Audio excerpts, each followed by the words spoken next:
Hello my dear students, in this video lecture we are going to discuss DPP2 of the chapter Some Basic Concepts of Chemistry. First question is empirical formula of glucose is। अब हमको जो है glucose का empirical formula बताना है। अब जो glucose है इसका मॉलिक्यूलर फार्मूला होता है C6H12 में O6, राइट। तो यहाँ पे कार्बन 6 हैं, हाइड्रोजन 12 हैं और ऑक्सीजन 6 हैं। तो इसका हमने जो है रेशो बताना है सिंपलेस्ट टर्म्स में। तो सिंपलेस्ट रेशो जो आएगा 1:2:1 आएगा, क्योंकि 6 1 are 6, 6 2 are 12, 6 1 are 6, तो 1:2:1 आएगा। तो सिंपलेस्ट रेशो जो आ गया वही हमारे पास क्या है, एम्पिरिकल फार्मूला बताएगा। इट मीन्स कार्बन 1 रहेगा, हाइड्रोजन 2 रहेगा और ऑक्सीजन 1 रहेगा। So this will be correct option, right. तो फर्स्ट क्वेश्चन का जो है फोर्थ ऑप्शन जो है हमारे पास करेक्ट आंसर होगा CH2O। अब देखिए नेक्स्ट क्वेश्चन क्या है। A compound is found to contain 80% carbon and 20% hydrogen, then the molecular formula of the compound is. बहुत इजी क्वेश्चन है कि 80% कार्बन है और 20% हाइड्रोजन है, तो मॉलिक्यूलर फार्मूला कंपाउंड का क्या होगा। तो जो हमने आपको ट्रिक बताया है कि ये क्वेश्चन जो है आपको टेबुलर फॉर्म में लिखना है। तो देखिए बच्चा, आप यहाँ पे एलिमेंट का नाम लिखेंगे, राइट, विद सिंबल। तो ये कार्बन एलिमेंट है, ये हाइड्रोजन एलिमेंट है। इनका एटॉमिक मास लिखिए, इसका 12 होता है कार्बन का, हाइड्रोजन का 1 होता है, राइट। तो परसेंटेज जो है क्वेश्चन में गिवन है 80% कार्बन है और 20% हाइड्रोजन है। तो हमने यहाँ पे थर्ड कॉलम में क्या लिखना होता है, परसेंटेज अपान में एटॉमिक मास लिखना होता है। तो 80/12 जो है ये 7 के अप्रॉक्सीमेट में आएगा, राइट। और हमारे पास 20/1 जो है 20 आएगा, राइट। तो ये हमारे पास जो भी डिवाइड करके आएगा अप्रॉक्सीमेट उसे हमने 7 ले लिया है, राइट। तो अब जो छोटा नंबर है उससे इन दोनों को डिवाइड करें, राइट, उससे हमें एटॉमिक रेशो मिल जाएगा। 7:7 that is 1, 20:7 that is 2.8। Approximate में क्या ले लेंगे, इसे हम 3 ले लेंगे, राइट। तो ये एटम्स का सिंपलेस्ट रेशो आता है हमारे पास, राइट। जब हम इस छोटे नंबर से यहाँ पे डिवाइड करेंगे इन दोनों को तो एक एटॉमिक रेशो आ जाता है, राइट। तो अब सिंपलेस्ट रेशो क्या बनेगा, ठीक है। हमारे पास जो सिंपलेस्ट रेशो यहाँ पे बनेगा दैट इज़ कार्बन जो है, जैसे यहाँ पे ये 1 की मल्टीप्लाई आपने 2 के साथ कर ली तो 2 आ गया, और 3 की मल्टीप्लाई 2 के साथ कर लिया और क्या आ गया, 6 आ गया। तो हमारे पास जो यहाँ पे एम्पिरिकल फार्मूला रहेगा वो क्या रहेगा, C2H, मॉलिक्यूलर फार्मूला C2H6 रहेगा। क्योंकि आप देखिए हमारे पास क्वेश्चन में कहा है आप मॉलिक्यूलर फार्मूला बताइए।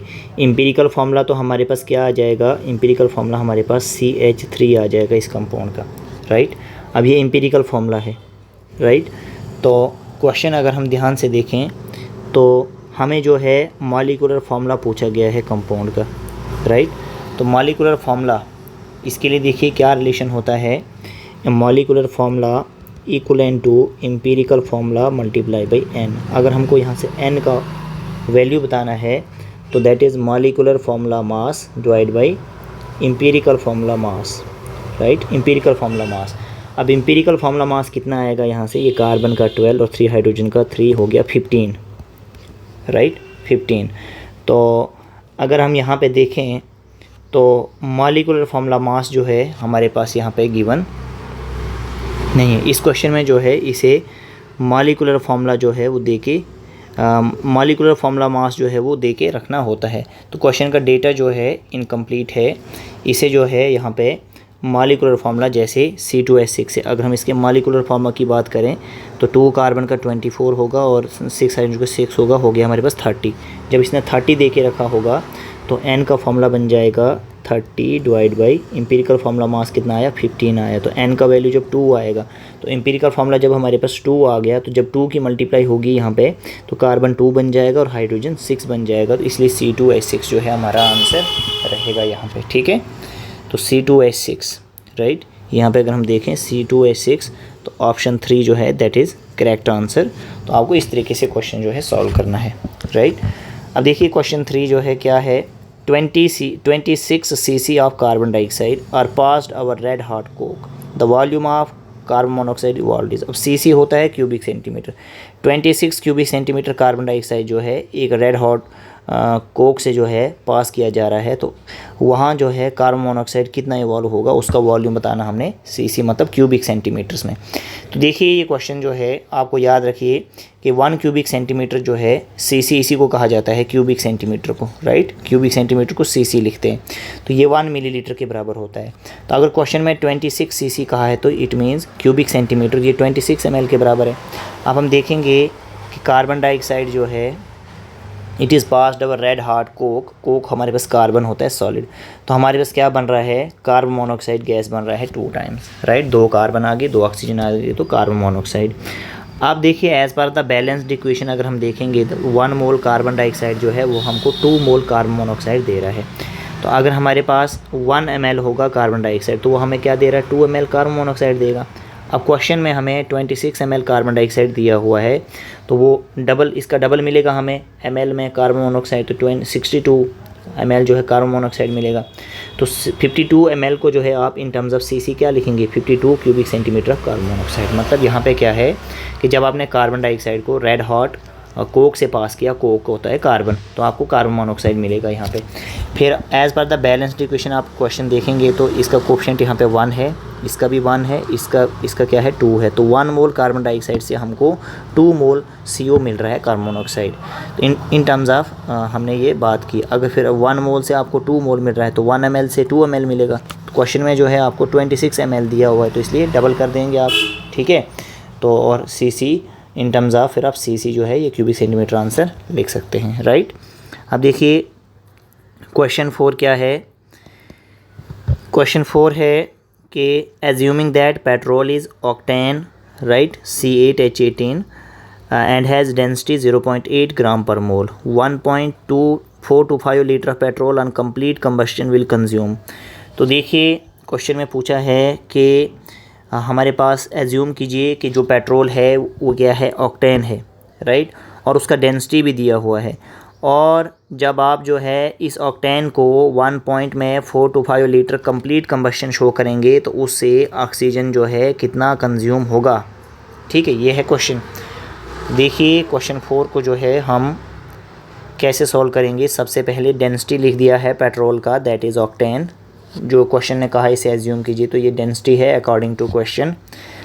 अब डेंसिटी जो है मास अपॉन वॉल्यूम होता है फॉर्मूला, तो हमारे पास जो है मास क्वेश्चन में कितना गिवन है, क्वेश्चन को देखेंगे तो क्वेश्चन ने कहा है कि मास जो है वो 0.8 ml है, ठीक है, 0.8 जो ग्राम जो है ये मास है, और ठीक है, तो वॉल्यूम जो है यहाँ पे गिवन नहीं है, तो इसलिए हम वॉल्यूम को ml में ही रखेंगे, ठीक है। तो अब जो मास आएगा वो आएगा वॉल्यूम मल्टीप्लाई बाय डेंसिटी, क्योंकि डेंसिटी का फॉर्मूला होता है मास अपॉन वॉल्यूम। तो अगर आपको मास चाहिए तो डेंसिटी और वॉल्यूम को मल्टीप्लाई कर लेंगे, राइट। अब देखिए वॉल्यूम जो है क्वेश्चन में दिया है 1.425 लीटर्स, ठीक है, इनटू, तो ये जो है हमको किस में दिया हुआ है, ठीक है, एक बार दोबारा से जो है लीटर्स में दिया हुआ है, तो इसको आपने ml में कन्वर्ट करना है। तो जब लीटर्स को आप जो है ml में कन्वर्ट करना चाहेंगे तो आपने यहाँ पे इसको जो है ml में कन्वर्ट करने के लिए 1000 से मल्टीप्लाई करनी है, फिर ये मिलीलीटर्स में आ जाएगा, और ये 0.8 पर ml जो है डेंसिटी है, तो ये मिलीलीटर और ये मिलीलीटर कैंसिल हो गया, ठीक है। तो ये जो है सॉल्व करके 8 × 142.5 ग्राम जो है आपका आंसर यहाँ पे मास का आएगा। अब मोल्स निकालिए, mass by molar mass, right. अब मास आपके पास आ गया, राइट, और मोलर मास जो है ऑक्टेन का वो आप फाइंड करेंगे तो 114 आता है, तो फिर ये आप डिवाइड करेंगे तो मोल जो है 10 आ जाएंगे। अब हम इक्वेशन को देखेंगे कि ऑक्टेन है, जब इसका कंबशन होगा कंप्लीट तो कार्बन डाइऑक्साइड मिलेगा और वाटर मिलेगा, और हमने आपसे कहा है कि जो जनरल हाइड्रोकार्बन रिएक्शन है ये कैसे बैलेंस करना है। तो यहाँ पे 8 है तो आपको 8 टाइम्स कार्बन डाइऑक्साइड मिलेगा, और ये यहाँ पे हमारे पास 18 हाइड्रोजन है, दैट इज़ Y, तो Y/2 टाइम्स आपको मिलेगा वाटर, दैट इज़ 9। फिर इसका फॉर्मूला X + Y/4 होता है, तो ये 25/2 जो है O2 आएगा, तो रिएक्शन बैलेंस है। अब हम देखेंगे कि 1 मोल जो है ऑक्टेन का, उसे जो है कितना O2 चाहिए, 25/2 मोल जो है O2 चाहिए, तो 1 मोल ऑक्टेन को जो है 25/2 मोल ऑक्सीजन चाहिए, तो हमें क्वेश्चन में 10 मोल ऑक्टेन दिया है, तो 10 मोल को कितना चाहिए, 10 की मल्टीप्लाई 25/2 से बताएंगे तो 125 मोल जो है कंज्यूम होगा ऑक्सीजन का। इस तरीके से ये क्वेश्चन जो है सॉल्व होगा, राइट। अब देखिए नेक्स्ट क्वेश्चन जो है, फिफ्थ क्वेश्चन है, a compound 60 gram on analysis gave carbon 24 gram, hydrogen 4 gram, oxygen 32 ग्राम। इसका एम्पिरिकल फॉर्मूला क्या होगा। तो बहुत इजी क्वेश्चन है, सेम कंसेप्ट जो है यहाँ पे इस क्वेश्चन में भी अप्लाई होगा। आप जो है कार्बन, हाइड्रोजन और ऑक्सीजन की रेशो जो है सिंपलेस्ट फॉर्म में बताना चाहते हैं, यही एम्पिरिकल फॉर्मूला है। तो कार्बन जो है एक एटम का मास 12 है, हाइड्रोजन के एक एटम का 1 है, और O2 एक एटम का 16, 2 का 32। तो देखिए क्वेश्चन को अगर हम देखें तो ये गिवन मासेस है हमारे पास, 24 है कार्बन का, 4 है हाइड्रोजन का, 32 है ऑक्सीजन का। तो इसका जो है एटॉमिक मास होता है कार्बन का 12 हमने डिवाइड कर लिया, हाइड्रोजन का 1 डिवाइड कर लिया, ऑक्सीजन का 16 हमने डिवाइड कर लिया। तो ये हमारे पास जो है एटॉमिक रेशो आ जाएगा, एटॉमिक रेशो आ जाएगा 12 2 आर 24, 4 1 आर 4, 4 ही रहेगा, 16 2 आर 32, 2:4:2 हमारे पास जो एटॉमिक रेशो आया। अब जो है हमने इसे जो है सिंपलेस्ट फॉर्म में लिखना है, राइट। हमसे क्वेश्चन में क्या बताया है, एक बार क्वेश्चन फिर देखते हैं कि आप जो है एम्पिरिकल फॉर्मूला बताइए। तो एम्पिरिकल फॉर्मूला हम जो है किस तरीके से बताएंगे। अब यहाँ तक हमने देखा तो ये जो है हमारे पास सिंपलेस्ट रेशो आ रहा है, ठीक है। जब इसे आप डिवाइड करेंगे तो इसका सिंपलेस्ट रेशो क्या रहना चाहिए, 1:2:1 रहना चाहिए। इट मीन्स कार्बन 1 आना चाहिए, हाइड्रोजन 2 आने चाहिए और ऑक्सीजन जो है 1 आना चाहिए, CH2O जो है हमारे पास ये आना चाहिए। आप देखेंगे कि हमें जो है क्वेश्चन में मॉलिक्यूलर मास अगर दे के रखा है, राइट, मॉलिक्यूलर मास जो है क्वेश्चन में दे के रखा है कि 60 ग्राम है कंपाउंड। तो इसलिए अगर आप देखें यहाँ पे, ठीक है, जब आपको रिलेशन बताना है यहाँ पे, तो जैसे हमारे पास अगर मॉलिक्यूलर मास नहीं दिया हो तो हम ये लिखेंगे, लेकिन देखिए हमें क्वेश्चन में जो है मॉलिक्यूलर मास दे के रखा है, ठीक। तो n का फॉर्मूला क्या होगा, molecular formula mass divide by empirical formula mass. Molecular formula mass 60 दिया क्वेश्चन में, और एम्पिरिकल फार्मूला मास कितना आ जाएगा यहाँ पे, इस एम्पिरिकल फार्मूला मास जो हमने लिखा कि एम्पिरिकल फार्मूला जो हमारे पास आ जाएगा, राइट। जैसे हमारे पास जो है सिंपलेस्ट रेशो में एम्पिरिकल फार्मूला, ठीक है, हमारे पास देखिए एम्पिरिकल फार्मूला अगर हमको यहाँ पे बताना है तो वो कितना आ जाएगा, CH2O। तो हम देखेंगे कि जैसे कार्बन का एक तो 12 हो गया, 2 हाइड्रोजन हो गया और एक ऑक्सीजन हो गया 16। तो ये हमारे पास कितना हो गया प्लस करके, 16 2 18 और 12 कितना हो गया, 30 हो गया, ठीक है। तो जब डिवाइड करेंगे तो n का वैल्यू कितना आएगा, 2 आएगा। तो जब आप रिलेशन लिखेंगे molecular formula equal to n multiply by empirical formula, right. अगर एम्पिरिकल फार्मूला आपके पास जो है यहाँ पे CH2O आ रहा है, जब इसे 2 से मल्टीप्लाई करेंगे तो ये हमारे पास C2H4O2 जो है क्या बन जाएगा, मॉलिक्यूलर फार्मूला बन जाएगा, राइट। तो हमें ये मॉलिक्यूलर फार्मूला है, एम्पिरिकल फार्मूला इसका CH2O रहेगा, ठीक है। तो क्वेश्चन में ये मिस्टेक हो सकता है, तो इसे आपने करेक्ट करना है। जैसे ये क्वेश्चन 5 है, एम्पिरिकल फार्मूला पूछा है, तो इसका आंसर CH2O आना चाहिए। दैट इज़ क्वेश्चन 5 का 4th पार्ट जो है करेक्ट आंसर होना चाहिए, राइट। अगर मॉलिक्यूलर फार्मूला पूछेगा तो मॉलिक्यूलर फार्मूला जो है हमारे पास क्या आएगा, मॉलिक्यूलर फार्मूला आएगा हमारे पास C2H4 और O2 आएगा, ठीक है। ये आएगा मॉलिक्यूलर फार्मूला, ठीक है, मैंने करेक्शन कर दी। और एम्पिरिकल फार्मूला यही आएगा CH2O, ठीक है। तो अगर एम्पिरिकल फार्मूला तक ही रहना है तो इसका सिंपलेस्ट रेशो जो है 1:2:1 रहेगा, और यही इसका एम्पिरिकल फार्मूला क्या रहेगा, CH2O रहेगा। अब देखिए क्वेश्चन 6 जो है, क्वेश्चन 6 को समझते हैं कि सिंपलेस्ट फार्मूला जो कंपाउंड का है जिसमें 50% एलिमेंट X है जिसका एटॉमिक मास 10 है और 50% एलिमेंट Y है जिसका एटॉमिक मास 20 है। तो सिंपलेस्ट फार्मूला क्या रहेगा कंपाउंड का, दैट इज़ एम्पिरिकल फार्मूला हमसे पूछ रहा है यहाँ पे। देखिए इस क्वेश्चन को हम जो है कैसे समझते हैं, एलिमेंट के नाम रख दिए X और Y, ये 50% है, ये भी 50% है, इसका एटॉमिक वेट 10 है, इसका 20 है। तो अगर इसको मैंने A रखा, ये B रखा, तो A/B कितना हो गया, 50/10 5, 50/20 2.5। तो आप जो है स्मॉलेस्ट नंबर से डिवाइड करें तो इसको भी डिवाइड किया 2.5 से 2.5, ये 2 आ गया, ये 1 आ गया, तो यहाँ से क्या आ गया x2 आ गया और y आ गया, तो ये क्या बन गया एम्पिरिकल फार्मूला बन गया कंपाउंड का, राइट। अब देखिए 7th क्वेश्चन क्या है, what is the concentration of nitrate ion if equal volumes of 0.1 molar silver nitrate and 0.1 molar NaCl are mix together. तो कंसंट्रेशन क्या होगा नाइट्रेट आयन का, ठीक है, नाइट्रेट आयन का कंसंट्रेशन हमको यहाँ पे बताया गया है। तो देखिए 7th क्वेश्चन जो है इम्पॉर्टेंट क्वेश्चन है, तो इसे कैसे सॉल्व करेंगे हम, ठीक है। 2 तरह के ये सॉल्यूशंस दिए हुए हैं, डिफरेंट कंसंट्रेशन सेम है लेकिन सॉल्यूशन अलग अलग हैं। तो 0.1 मोलर सिल्वर नाइट्रेट जो है ये डिस्ट्रीब्यूट हो गया हमें Ag प्लस देगा और NO3 माइनस देगा, ठीक है। तो अगर ये 0.1 मोलर कंसंट्रेशन है तो ये भी 0.1 मिलेगा, ये भी 0.1 मिलेगा। AgNO3 जब NaCl के साथ रिएक्ट करेगा तो AgCl बनेगा और NaNO3 बनेगा। अगर ये 0.1 है मोल है तो ये भी 0.1 मोल है, तो आपको 0.1 और 0.1 ही आगे भी मिलेगा, राइट। इसका वॉल्यूम क्वेश्चन में 1 लीटर है, राइट। जो मोलर बोला तो मतलब 0.1 मोल जो है 1 लीटर के अंदर है, 0.1 मोल NaCl 1 लीटर सोल्यूशन के अंदर है, तो टोटल वॉल्यूम कितना हो गया 2 लीटर हो गया, राइट। तो आप देखिए सोडियम नाइट्रेट जो है जब डिस्ट्रीब्यूट होगा Na पॉजिटिव NO3 नेगेटिव देगा, तो इसका कंसंट्रेशन 0.1 है, तो इसका भी कितना होगा यहाँ पे 0.1। अगर हमको कंसंट्रेशन बताना है किसका नाइट्रेट का, तो मतलब ये NO3 का कितना मोल है 0.1 और वॉल्यूम टोटल कितना है 2 लीटर, ठीक है। तो ये कैन डिवाइड करके जो है 0.05 मोलर जो है आंसर रहेगा, ठीक है।